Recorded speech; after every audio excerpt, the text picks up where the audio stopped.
When you're building a community, you are not the only expert in the room.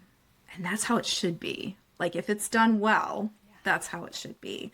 And when you think about accessibility broadly and build it into your foundations, you can bring people from different walks of life in ways that make your community better. Remembering that there are other people outside of your sphere, outside of your experience that have had different experiences. You won't ever be able to think of all of them, but asking is a really good first step. It's okay if you don't know what other people need. You can anticipate some of those needs, but asking is the best way to understand, what someone might need. I really think that asking, hey, what do you need? How can I make this accessible to you? What would make this a pleasant experience? We're wired for connection, but most of us are faking it to fit in. I'm Tonya Kubo, and this is Find Your Freaks, the podcast that flips the script and spotlights the quirks you thought you had to keep quiet. Subscribe now and head to findyourfreaks.com for show notes and extras. Because around here, what makes you weird makes you wonderful. Normal was never the point.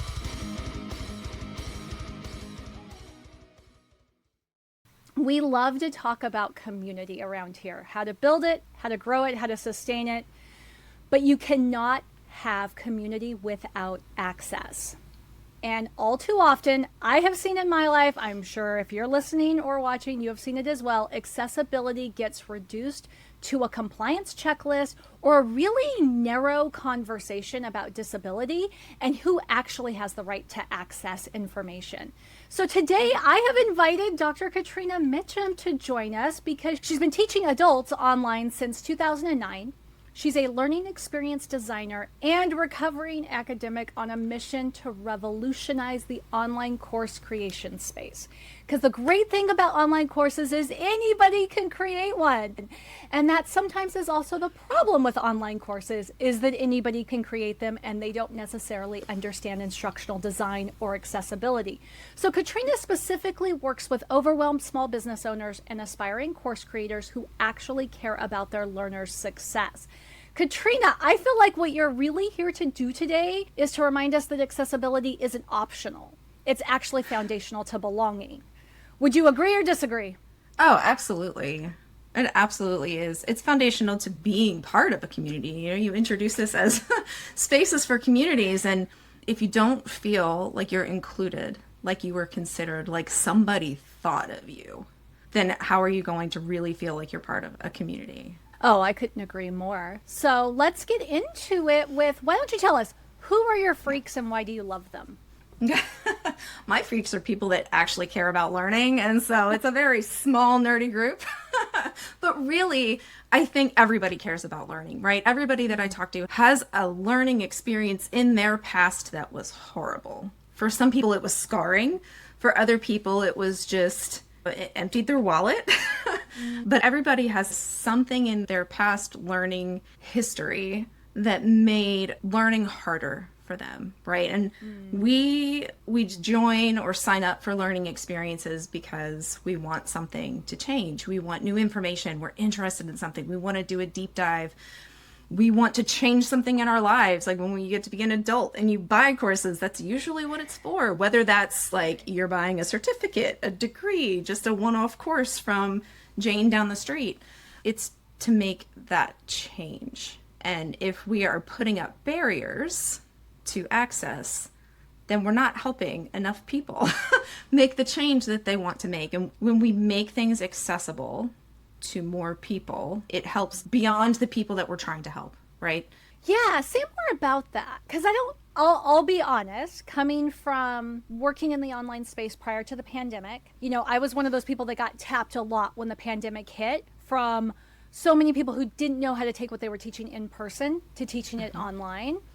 And I don't encounter resistance as much now as I used to, but there seems to be this resistance of, but I already work hard enough. That's harder. Why should I make it harder? Why do I have to make it harder on myself? You and me both. I'm not alone.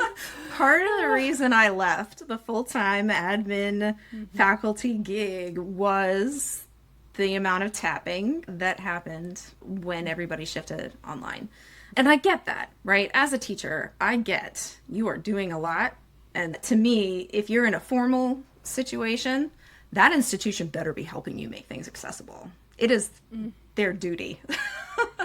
They are being paid to help you make things accessible. So that's my first to that point of people saying I'm already doing a lot. But also, 27% of the US population has some sort of disability. And if you think about that statistic, how many, you're leaving out almost a third of your potential client base from whatever it is you're doing if you are not making things accessible. And you can go crazy trying to do every little thing. And so I always encourage folks, every time that you jump into your course to make a change, every time you run it, one step at a time. You don't have to go in and overhaul everything. That would burn you out to the point where you can't help the people that you're trying to help. We don't want that either, right? But if that's the looking back retroactively, right? If you know your course isn't accessible. If you're just starting now, though, you can build it in a way where it's already accessible without having to do too much extra work, especially now. Like thinking back to when I first started teaching and having to caption my own videos, oh my gosh, I had to listen and write everything I said. Nowadays, there are so many programs that have really good speech to text. You still have to change things. Like you still have to listen, pop in and change a word. I always have to change my name. It wants me to be Catrina with a K, and it wants to spell Mitchum with an EM.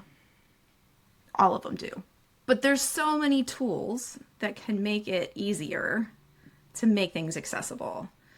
And the example I just gave is a very easily seen kind of accessibility issue, right? You say captions on something people automatically understand. But captions are not the only way to make something accessible, right? So let's say, I'm just going to stick with the video. Let's say you do the video, you do the captions. If you pull out that transcript and give them access to this transcript as well, then you're also helping people who, one, want to skim, do better skimming, don't have the time to actually watch the video because they can't read at the 2 times speed that the captions show up, but they want to be able to skim what it is you're saying. And so that's a really remembering that it's not just about, it is always about people who have disabilities. I have one. And it's always about the people that have disabilities, but also it's about helping people that don't have disabilities as well as a byproduct. It's a very pleasant byproduct. It really is. And so I think before we go too much further, because there are a million questions that I want to ask you, and part of them aren't necessarily being an advocate for the listener. They're just like, ooh, this makes me wonder these things. I love that about you. But I think we still, in 2025, when we're recording this, we still have this issue where when people hear the word accessibility, they think very narrowly. They think wheelchairs, they think sidewalk ramps, they think maybe screen readers. I know it's so much more, and I bet I don't even know how much more it is. So can you just sort of paint a picture of all the things that fall under that umbrella of accessibility that you think are pertinent? Because I know we could be here an hour and it would be like Bubba Gump, right? You'd be like talking about shrimp for an hour. So we don't need to do that. Exactly. I think if we're pulling it back into thinking about people who are creating courses, part of it, or a good umbrella to think about these things, is the previous experiences that they're coming to you with, right? And so one of my favorite examples was actually a study, and they did a study on, this was back when Microsoft Word first came out. But all right, so what we would say is this is historical data. But so it's about the experiences that you have help define the experiences that you're going to have. So if you didn't have experience with a word processor at all, ever, right? And then you're thrown into something like Microsoft Word, how do you navigate it? How do you process it? Like now it's easy to go back and forth between Word and Docs and all of the different processors because they all are similar enough, right? But if you came into a word processor without that previous experience, how is that going to impact your ability to use it and use it as efficiently and effectively as someone that already has that background knowledge. That's basically the premise of it. So if I have never attached, this is a question I get a lot, still adjuncting in higher ed, I've never attached something to an email before. It might take me 10, 15, 20 minutes, an email to the professor to say, hey, I don't know how to do this, right?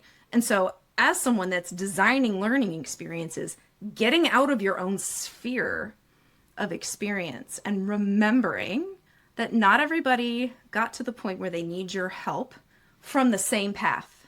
They're all coming from different areas, and that's just within US culture, right? If we start to expand beyond that, different cultures have different experiences of time. They have different experiences of what it means to make an argument. There's lots of different things that culture shapes in us. And so those things are also going to impact the experience that they have. And so designing, not for you, but for other people, is probably the broadest way to make sure that things are accessible. Okay.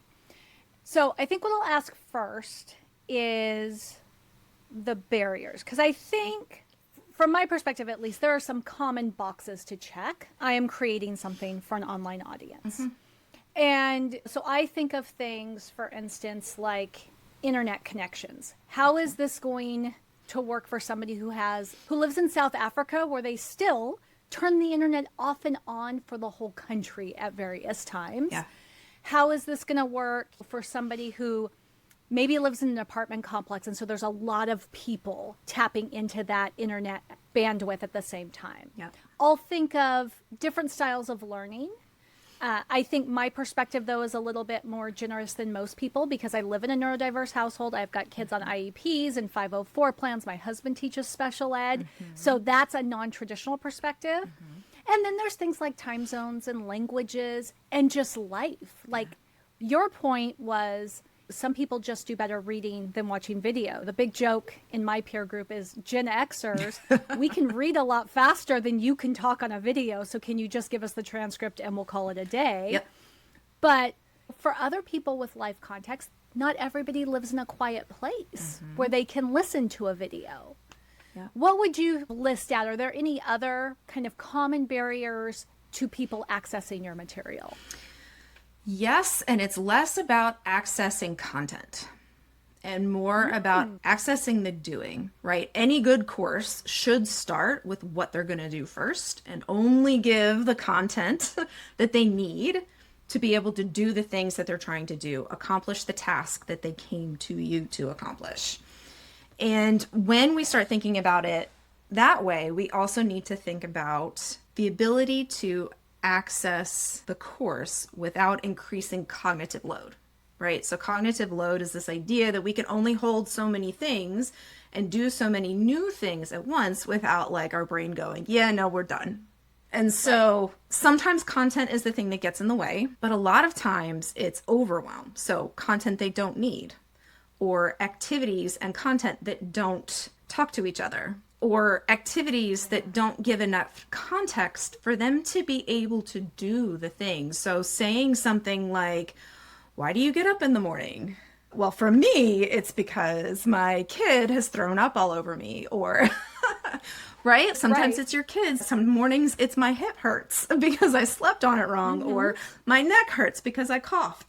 When you're not giving enough context for people to latch on to the thing that they're supposed to be getting out of the activity, that becomes a cognitive load and accessibility issue because the instructions aren't clear, right? So accessibility isn't just about being able to consume the information in a course, because I would argue if you only have information, then you don't have a course.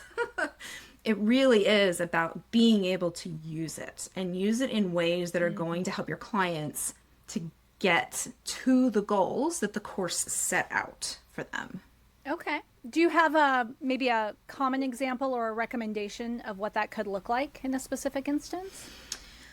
What an activity, an accessible activity might look Yeah. like? Like what would be an example of an accessible activity versus a non-accessible activity? Okay, so an accessible activity would look like your content speaks to the activity. So just giving the information that they need to do it, and also talks about the activity, draws the connections between this is why we're doing this, right? Is very transparent. Transparency creates buy-in and also helps people to make those connections between what your course is having them do and what their real life is, right? And that to me is also, I think everything is an access issue, Tonya, but to me, that's also an access issue. If I can't access the why behind what I'm doing in order to make it useful to me, then I'm not going to be successful. So anything that prevents me from being successful would be an access issue.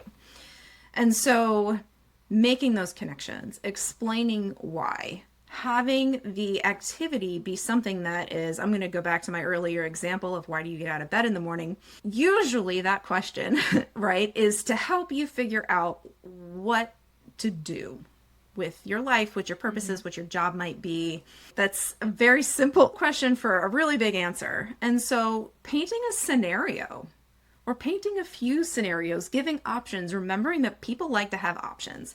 When they have an option that feels easier to answer, that also reduces cognitive load. And not just easier to answer, but easier to answer in a way that makes sense. So something that I like to do is I like to give reflective questions because they're a good way to think about your thinking in a way that makes things stick. And so I'll say you could write or voice note or draw a picture, right? Like giving different modes and methods of doing the work can make it more accessible because they're going to choose whatever feels easier. If writing makes my eye twitch, and I like to just talk things out, I'm going to pick up my phone and I'm going to talk those answers. If I've got coughing kids in the background and the idea of like catching that in a voice note, like just causes anxiety, then I can write it out. If I just like to doodle because words are hard, then I can do that too, right? And so that makes the cognitive leap of the thing they're trying to learn to do lower because we've removed a second cognitive barrier for them. Does that make sense? It does. And so it's interesting because at first when I heard, I was like, oh yeah, that makes perfect sense, right? Is as instructors, whether we're doing a workshop or an online course, I think online courses, to me, it's a little bit more important to get them right because so much of that is self-study. Whereas when you're teaching a workshop, people can ask questions in the moment. And so you have a better chance of preventing them from getting off on the wrong track too quickly. But it's important to tell people what to do, how to do it. But what you're adding is they need to know why. And they need to know not just why you're asking them to do it, but why it's going to matter in their life. It's like the classic 8th grade answer of I'm never going to use algebra when I grow up because I want to be in agriculture. And you're like, actually, everything's algebra. And if you learn it really well right now, you'll never know everything is algebra because it'll be so intrinsic. But then what you're also adding to that is an acceptance as an instructor that just the very act of learning is going to be a struggle on some level for everybody because learning is hard. Yeah. And so whatever you can do to minimize the struggle benefits everybody. So, I mean, that to me is community building, like at its very core.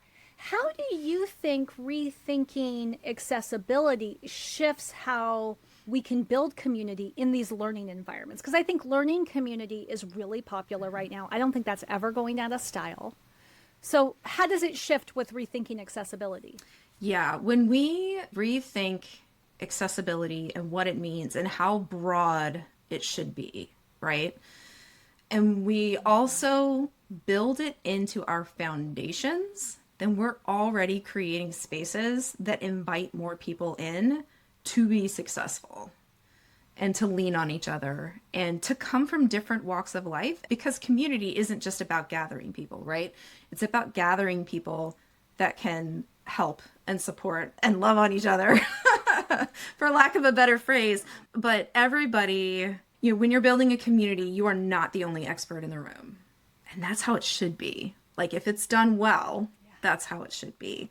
And when you think about accessibility broadly and build it into your foundations, you can bring people from different walks of life in ways that make your community better. Well, I could not have said that better myself. I mean, that is like, thank you. I think I might have you like write my life's beliefs for me, because you are so good at synthesizing what that value is. Now, one thing I'm curious about, because I think that, sometimes we meet somebody like you, and especially if this is not on your radar, right? If you've never thought about accessibility, you've really never thought about, hey, there are people, like, this is not as plain spoken to others as it is to me. I think they think like, oh, well, you were just born like that. At 4 years old, you were like this, Catrina. I find that's rarely the case. It's usually some kind of evolution.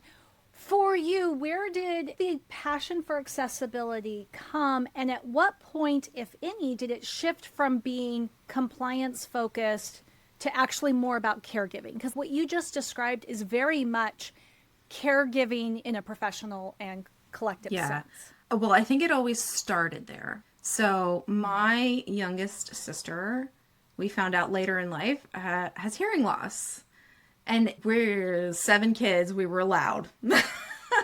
so she didn't get noticed, didn't get picked up right away. It was very nuanced. But that was the first time. Like, oh, well, she can't hear that sound. Oh, we have to make her look at you so that she can see. She's scary good at lip reading. But those kinds of things. And then my husband's sister is completely deaf. Same thing, like making sure that I'm looking so that she can see and understand what I'm saying. So it kind of started there. And then when I was an undergrad, I was a reader for a blind professor in the sociology department. And that was such a fun job, because I've just always been good at reading out loud. Right. And so he liked me as a reader. I would read student papers. I'm old enough that I read a textbook onto a cassette tape for him. Almost put myself to sleep. I was like, this isn't the book that you should adopt, because I'm reading this out loud and I'm dozing off. And so it was also about him, taking care of him. I worked for him between 2004 and 2006, and when the pandemic hit, he called me because he was moving to Zoom and he didn't know the keyboard shortcuts, and his current reader didn't know how to go find them. They weren't easily accessible. He couldn't control the room. He couldn't control the room. He didn't know who wanted to, nothing. He couldn't, quote unquote, see anything because he didn't have his keyboard shortcuts. So it's also kind of been just the people in my life that made it important. But also, I've been teaching online since 2009, and in 2010, it's been online only. And so just the simple act of having to be in those spaces and be as accessible as possible to the student population that I always liked to serve.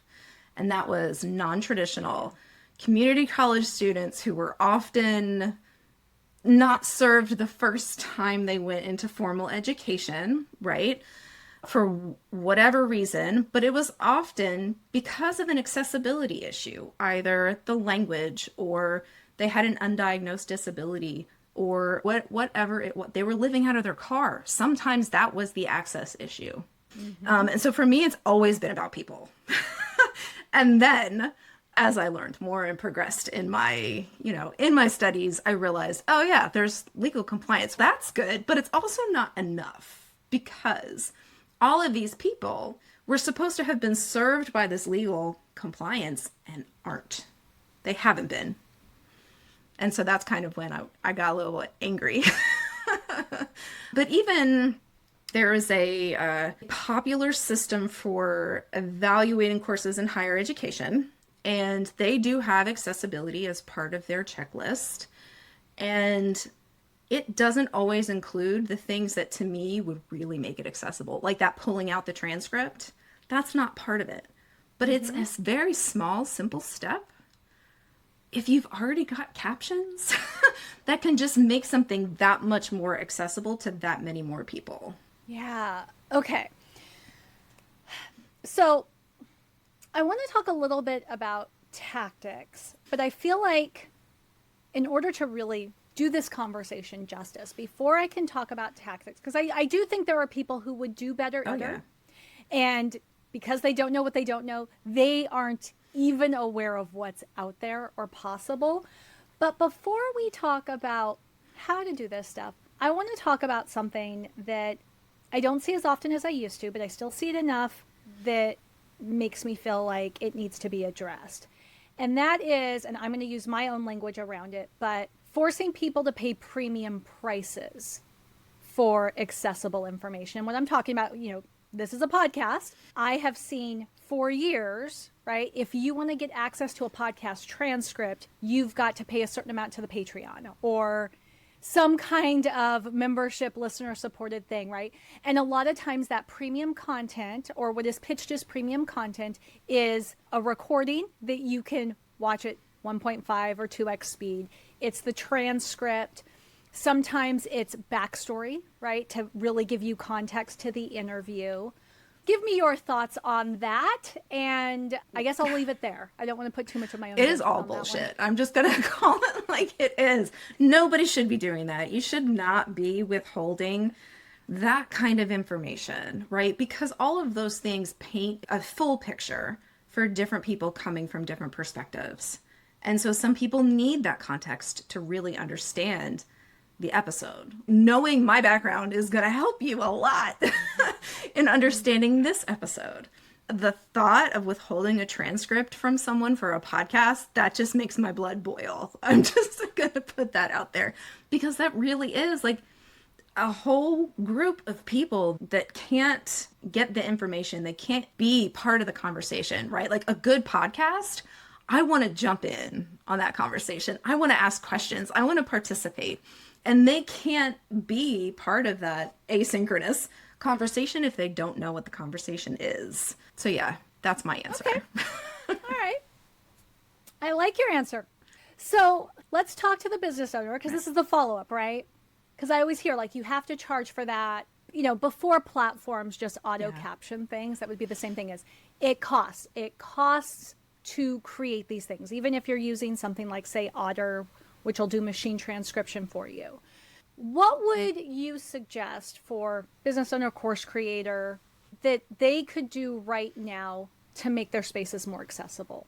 Or how is it maybe easier than they think it is? So for me, the low-hanging fruit that I always suggest is two things. One is a checkbox. Captioning your videos or your audio, getting a transcript for your audio is so easy right now. There's really not an excuse to not do it.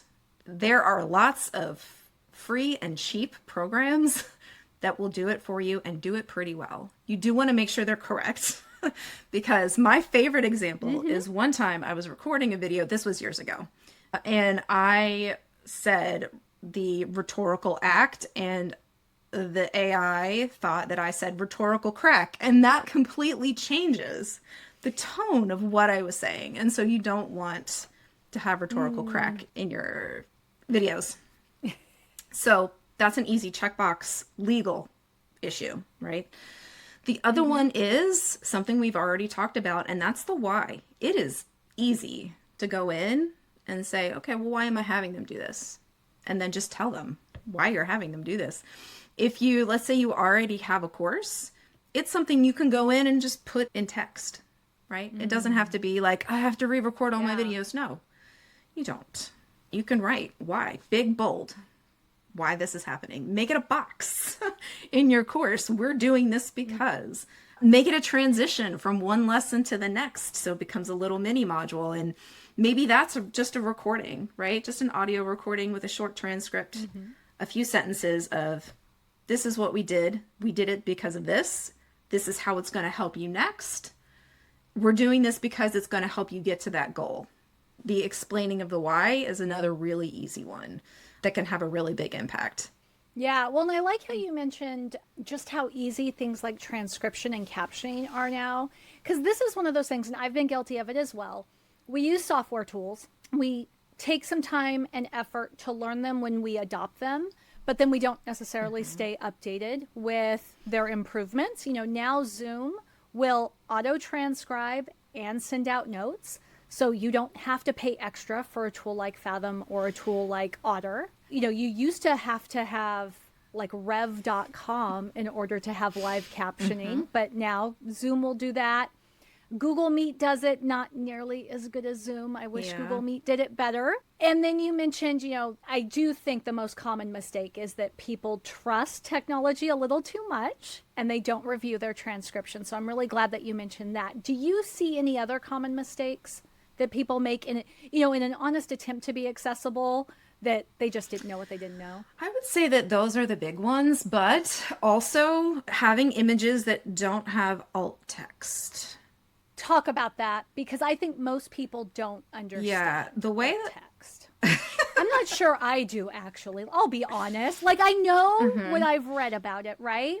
But it doesn't stop me from second guessing myself every time I work with, say, a web designer who tries to get me to just put the SEO keywords in the alt text for every image. Yeah, don't do that. So the way that alt text functions, and this is very much for screen readers, is that it will give whatever you put in that box is the description of the image that it will read out loud. And so the things to consider is what's important about that image. And this really kind of gets to like my rhetoric base. Like, why is that image included? Is it adding something to what you're trying to say?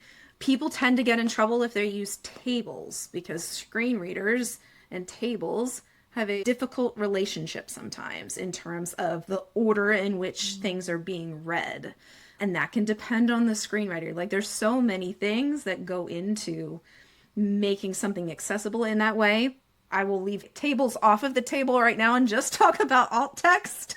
I saw your face. But really, it's about providing a description that matches the way that you are anticipating the visual working with the text on the page. That's what should be in the description box. So like, I also include, like when I post on LinkedIn, right, I have the alt text, but then I also have an image description in most of my posts. And sometimes I'll be like cute and funny about it, because it's part of the reason why I included that particular image was to be cute and funny about it. I had a picture of the ocean and I was like, and I think there might be a boat back there. Little things that tell someone who is listening to your page what that image is and how it plays into the purpose of what you're trying to do. That's the goal. Yeah, well, and I have to say, I love it when people put little Easter eggs or injections of their personality in alt text. I picked that up from somebody I follow online. So I'll point it out if there's a picture of me with straight hair, because I almost always have curly hair. I have straight hair today.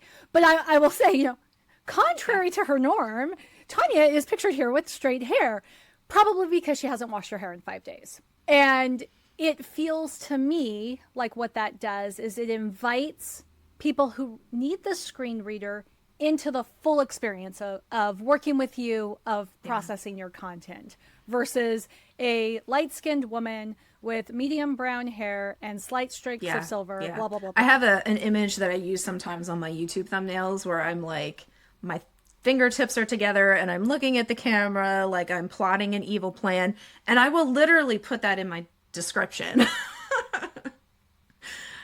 I love it. I use plotting world domination in mine. Yep. Right? Because I'm just like, there's that little Dr. Evil expression that we can all get. And I feel like you picture that when you hear same world thing domination. we do every night, Pinky. Yeah, exactly. See, that's another good one. So we've talked a lot about education, but how do you see accessibility benefiting, even if we're focusing on it in an education environment, how does that benefit outside of education? Because you've mentioned, like, we're all better when we strive to make things more accessible. Yeah. What do you mean outside of education? Like formal, or you mean education in the online business world, or? So I'm thinking of, say, okay, so we have an educational perspective, we have an online business perspective, but I bet you, like me, go to and sometimes have to organize a parent meeting at our kids' school. Or maybe we have a social club that we're a part of, right? And we're planning an event for that social club. There are things I think about now that I didn't used to think about, right? I think about if we're communicating important information at the social event, how are the people in the back of the room going to hear me? Yeah. I didn't used to think about, when I was 24, I was not thinking about that sort of stuff. So that's what I'm curious about is how does that overlap? What is that practical life application to this accessibility that we may be using in online business? Yeah, that's a good question. And so I think the practical life application is just getting out of your own head. Honestly, but when I was still doing full-time higher ed, I had been hired at a distance. And so I was always a distance employee, and we tried to do meetings that were hybrid.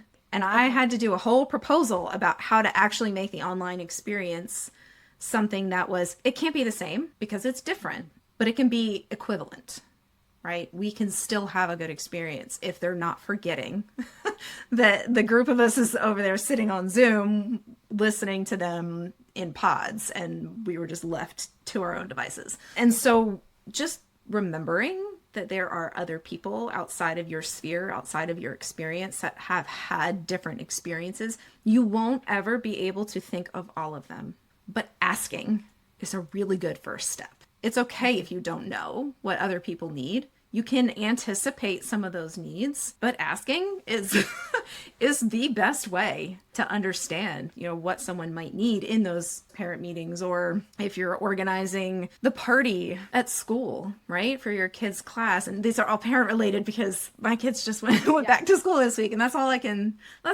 think about right now. But I really think that asking, hey, what do you need? How can I make this accessible to you? What would make this a pleasant experience? I think asking, what would make this a pleasant experience is an excellent question. Because I think sometimes people don't know how to answer because nobody's ever asked them before. Yeah. Right? And so when you just, it's like if you say, what do you need? They're like, well, gosh, I've been figuring out my own way all this time. I don't need anything from you. But you're like, well, what would make it more pleasant? They go, oh, actually, now that you bring that up, this would be nice. And then I also think following through, even if you're not able to accommodate that request this specific time because of timeline, budget, whatever, being able to say, hey, this is what we were looking at doing. We're not able to do, we're going to try this instead. Would that be okay? Or do you have another idea that maybe we haven't thought of? I think the most important thing is that conversation and not treating it like an elephant in the room that we don't talk about. Yeah, absolutely. All right, a couple more questions before we start to close. So I think the first thing, and I know you have a course creator playbook, right? Yes. And you have a pretty extensive YouTube channel that people can get a lot of resources on. So we'll put all that information in the show notes and also on the website. That way it will be accessible to everybody no matter where they look for it, because that's how we do things around here. But if someone's realizing for the first time that their space is not as accessible as maybe they thought before they started listening to the two of us talk, what would be the first step you would suggest that they take? Prioritizing, right? We have already talked about some of the low-hanging fruit, but it's not just low-hanging fruit, it's low-hanging fruit with the biggest impact.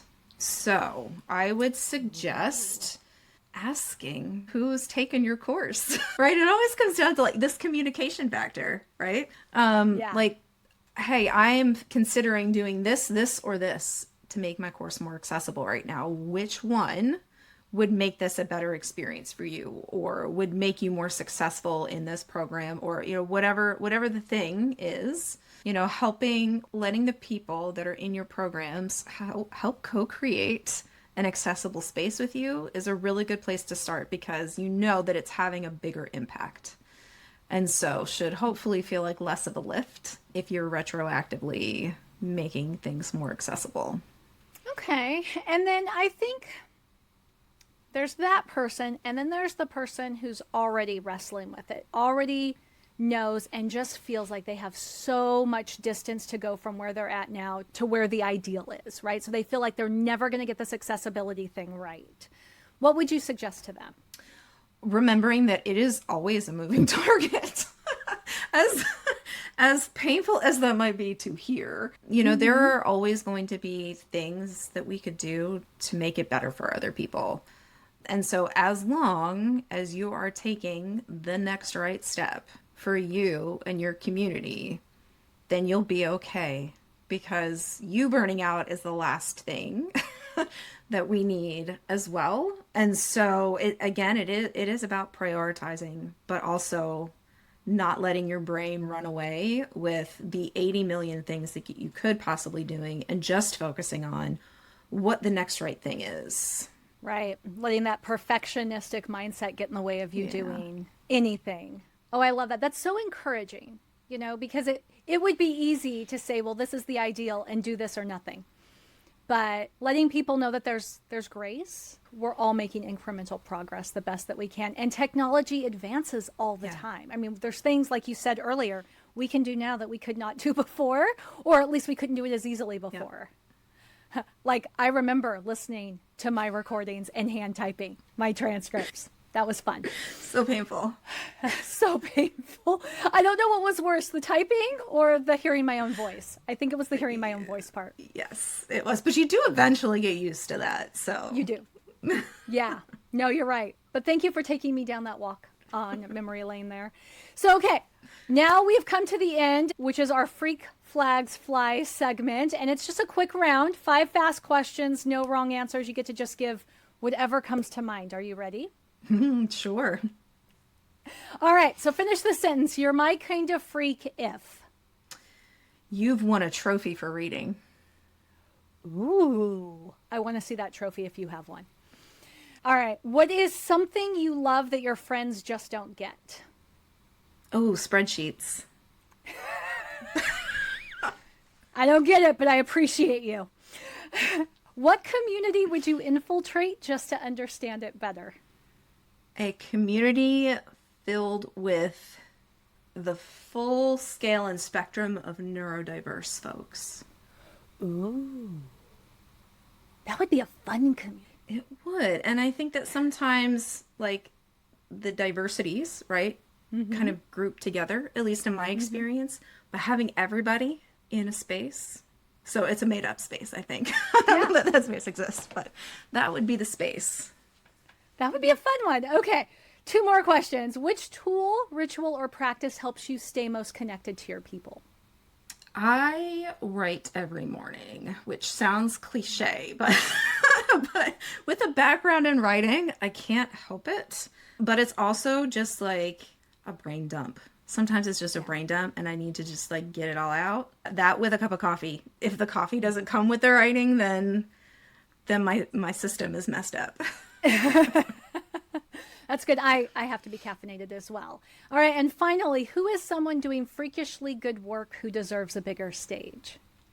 I think the folks that are helping people in transition. And specifically the folks that are helping people in transition that are helping them to not throw the baby out with the bathwater, right? I think a lot of times people talk about transitioning to things and starting fresh and starting all over. But as human beings, that's not how we function. And so I know some folks who are doing that kind of work where they're like, okay, but that's part of you and that's okay. And we don't have to get rid of it just because you're shifting and changing and doing those kinds of things. I think they need a bigger stage. Oh, I love that. I love that. All right, Catrina, thank you so much for being here and for challenging us to think differently about accessibility. What I've gotten out of this is a picture of accessibility, not as a burden, not as a box to check to avoid bad things happening, but as a way to truly care for people and make sure that they belong. And for those listening today, I would just say, here's an invitation to look at your spaces. Take advantage of what Catrina said, right? Your course, your community, even your conversations. Ask yourself who's missing ask yourself who still can't get in, and then just take one step to open that door, right? Normal is not the point around here. It's belonging, and belonging can't happen without access. That's it for this episode of Find Your Freaks. To help more weirdos find their way here, subscribe, rate, and leave a review. And if you're craving connection, join the Freak Show at findyourfreaks.com. What makes you weird makes you wonderful. Normal was never the point.